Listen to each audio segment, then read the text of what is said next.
from Los Angeles to Sacramento. We're a little bit over halfway. 6 of us has walked the whole way, and many of us have walked different parts of this walk. We're college students, we're teachers, we are probation officers, we are healthcare workers, we are union organizers, we are community members, we are people who want services for all of you. We don't want your librarian to be cut. So we're walking to Sacramento to let them know. And it's really been nice to see kind of the legacy of the marches that Chavez did and the farm workers did too, because I think there's a lot of kind of positive response. People kind of get it immediately. Okay, there's somebody marching for something here. I'm glad to see this happening, this movement, making people aware of what's going on, and I want to see some changes here. I think that the march is taking our voice. Where we can't go, they're going for us, and I'd like to support that march and be part of it if I can.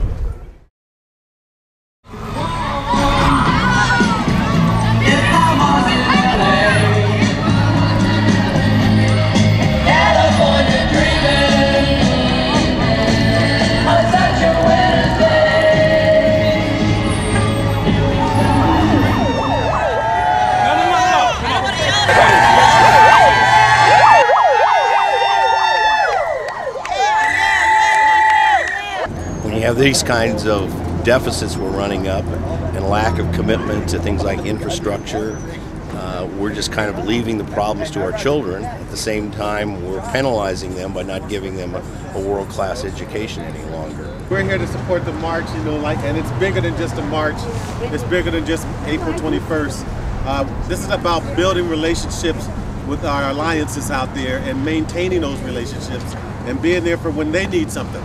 We know it can't just be a fight for education. It's got to be a fight for social services, health care, make sure that the parks have funding so our children can go and play in public parks and state parks, to make sure that the infrastructure is protected so that our roads and highways are being rebuilt. So it's about education, it's also about the social services that are vital to the state. And the only way that we're going to get there is if we are fighting for progressive tax reform, and that means fighting to do what the people of Oregon have done just a few weeks ago, making sure that the wealthy are paying their fair share and making sure that corporate California is paying their fair share.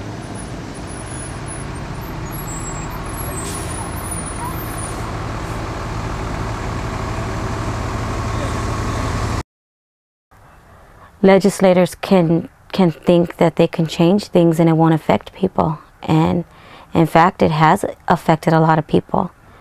And just to see people's attitudes and support that they've given us, and even individuals that just don't understand or just don't want to understand, they're willing to take the time and stop and listen to what we have to say and to explain to them that why we are marching. It's a huge deal. To pass a budget requires a 2/3 majority. And anytime Republicans decided with Democrats to help pass a budget over the last 15 years, so what happens next election, is that every year they target them, their own party, they eat their own.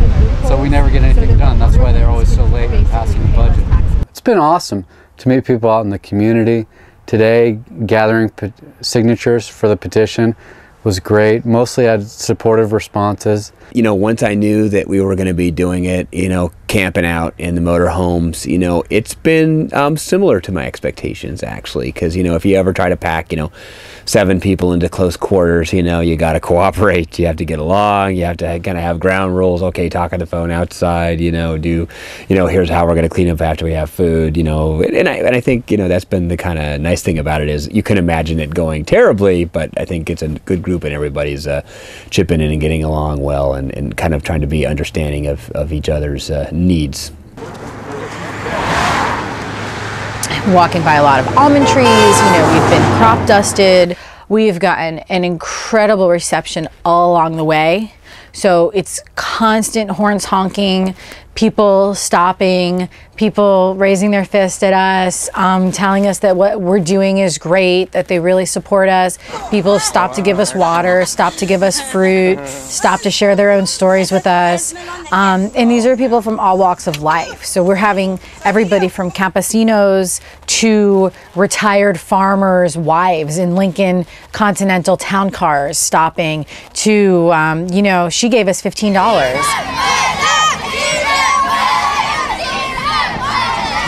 We're Principal Lopez is the one we want to thank. Big round of applause for him. And all of your teachers who I know work past their contract hours every day probably. Have you lost weight, Jim? You know, surprisingly, not as much as one would think. About 5 pounds, you know, because we've had some days like, you know, as high as 17 plus miles, you know, but, you know, we've also been eating a lot of barbecues. People say, here, we're going to feed you pizza, and we're going to feed you barbecue. So that sort of interfered with the weight loss program. But it's nice to have the solidarity nonetheless. I just want to give you one of our t-shirts. Oh. Thank you very much. Appreciate it. Thank you so much. Thank you guys very much. And the Core Marchers, if you want it signed, we'll sign it for you. I don't always like to get t-shirts with a bunch of signatures on it. Neither do I. We want you to wear it. That's right. All right. So yeah, we want you to wear it.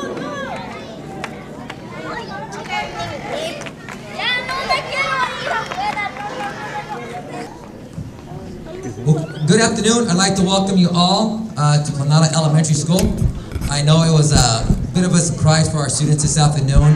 They kind of did not expect to see what was going to be happening this afternoon on behalf of the marching movement. So it was a pleasure to see you guys here at our campus this afternoon. I think the kids enjoyed it.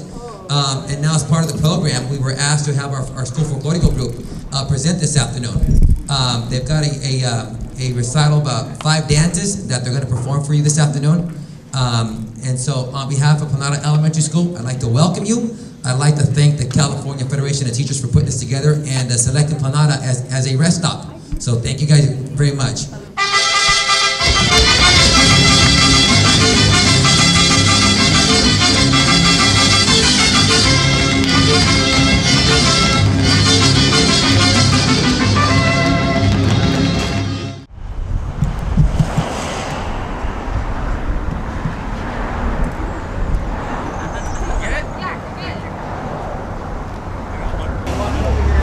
Walk through towns in which people are living under the freeway overpass. Yep.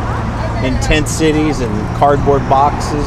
That's the kind of stuff you expect to see in third world countries. Yeah, well, I've got a grandson living with me. His family's living up in Grass Valley. You know, he's working here, and they're living up there. They see each other often, but what kind of life is that? I have a son moving back in with me. Well, and then luckily, you know what the economy is doing. Trust me, I know. Yes. Anyway, we're marching to Sacramento to let them know we've had enough of the gamesmanship they've played, and you can follow us on the internet on that website.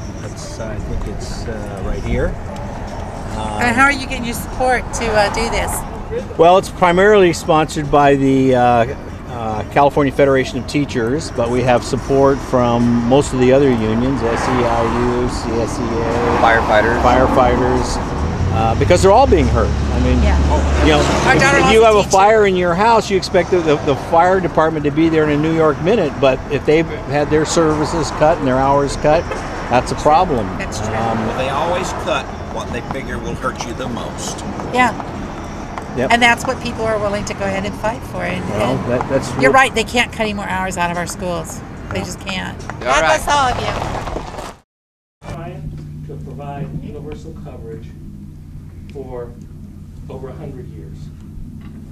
And when you think about the fact that insurance companies spent over $1 million trying to convince you to convince me not to vote for it, and you think about that dynamic, just that $1 million that they spent on just me, think about how this system needs reform.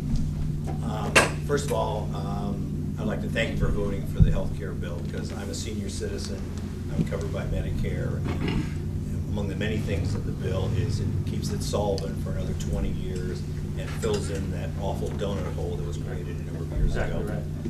So I think that's important. And to the lady who was just talking about education, we're marching for education right now. We're teachers in California. California has lost $17 billion in funding for public education, and districts are being told what money you've got, what little money you've got, cannibalize one program to save another. Sure, and I'd also like to thank you for your health care vote. From San Diego, marched over 280 miles so far to get here. And when we were in Merced, we saw a fine talk by Professor Brecken, you know, about the New Deal.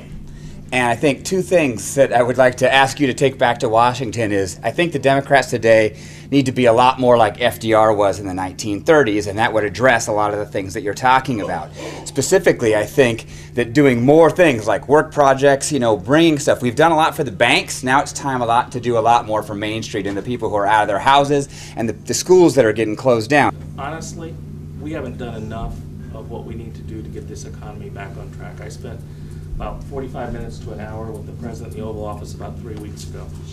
And I gave him a very frank, tough time about the fact that he needs to come out and feel the pain that my constituents are going through right now, that he needs to redirect a lot of the administrative efforts in ways that are effective for us. The #1 foreclosure place in the country is either Merced or Stockton any given week, and yet we didn't get enough of the NSP money, and they wrote the rules in the Department of HUD that discriminated against our two counties, the worst in the country. And frankly, I called for the resignation of the housing secretary. My proposal to do a 4% mortgage for everybody in America and reduce their mortgage rates would have cost $300 billion. The converse of what we actually did cost over $2 trillion. And there was more stimulus to the economy, and more people would be working today if we had gotten the Treasury Secretary and the President at that time to follow the program that I proposed. On average, if you refinanced everybody in America, that would have been $500 a month more in every American family's pocket that you refinanced their mortgage on. We would have had more spending, we'd have had local investment. You wouldn't need to be marching as a teacher to get more stimulus money, because we'd have gotten it through the normal means and channels by building the economy from the grassroots up. Close loopholes, not school! Close loopholes, not school! Close loopholes, not school! Hey, Fred. Hi, my name is Jim Miller, and I'm with the California Federation of Teachers. I teach at San Diego City College, and it's my pleasure to have walked over 300 miles to speak to you here today in Galt. I'm marching because I want my son not to go to an overcrowded elementary school. He's in kindergarten at McKinley Elementary in San Diego. I'm marching because I want to be able to afford to put him through college without shredding my retirement savings.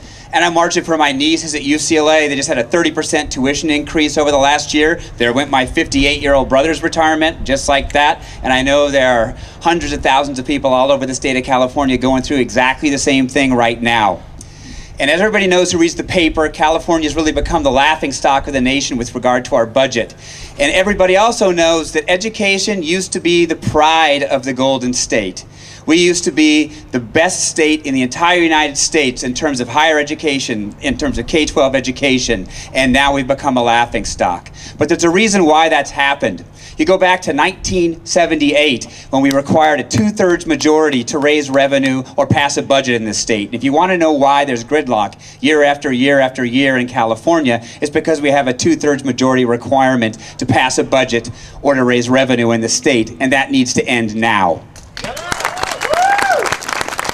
Just to give you a couple examples of ways in which a fair tax system could help fund education, if we simply returned the top 1%, people who make over $250,000 a year. Anybody here make over $250,000 a year?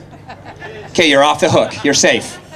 Right, but if we did that, back what we did during Pete Wilson's governorship, a Republican, back in the early 90s, we could solve a quarter of the budget deficit problem today. It would bring in $5 billion annually. A couple other things.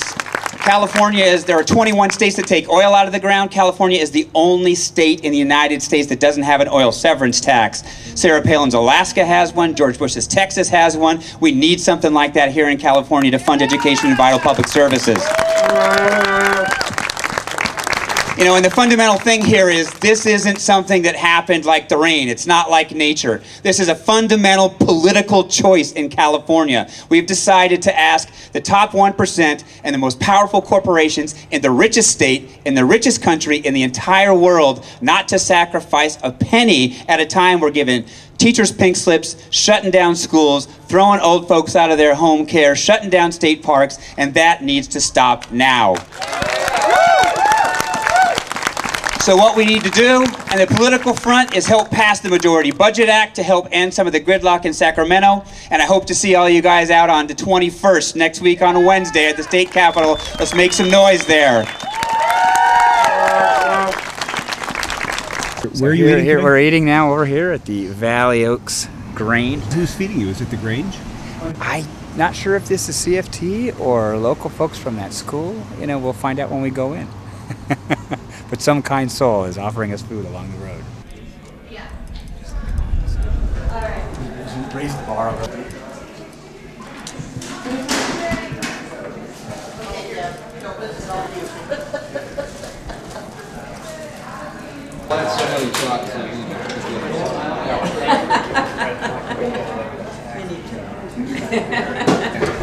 What are you drinking here? Iced tea.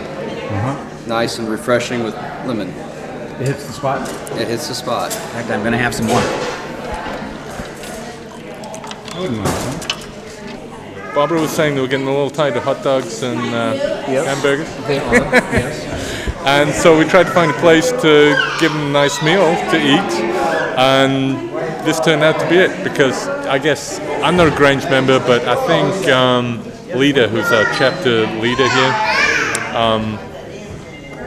she's working in the kitchen there, so I think they're members of the Grange. And then everybody one more time together, okay? So, sisters and brothers!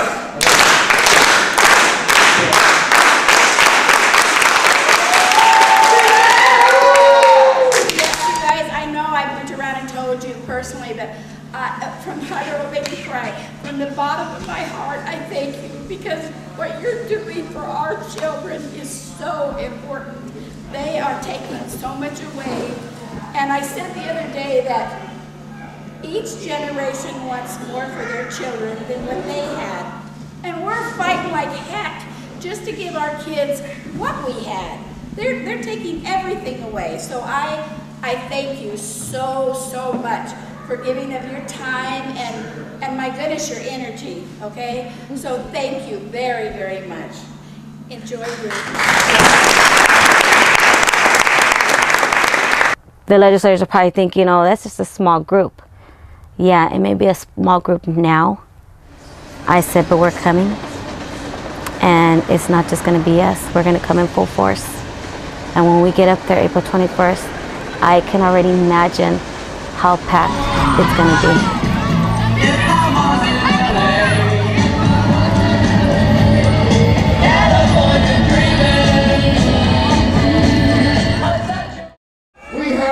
Here in California. We just have to have a fair tax system which taxes the rich appropriately. I want to first take a moment to recognize UDW. I want to recognize the CFT, the AFT, and all of ULTCW and SCIU who came out to make this march a success and to support these marchers who walked for the last 48 days across the state of California. We cannot allow a minority of legislators to enact budgets that destroy rather than build.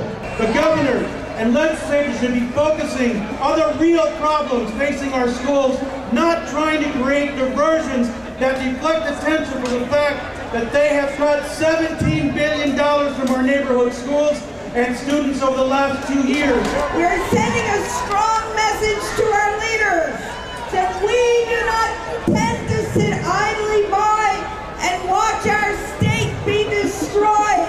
Right now, Californians feel like you feel when you walk out your driveway and the window of your car has been broken. Feel like you've been violated? We have been violated. We've had year after year after year of corporate takeaways from working people. But it is not the end of our movement. It is just the beginning of what we need to do to change what goes on inside this building behind us.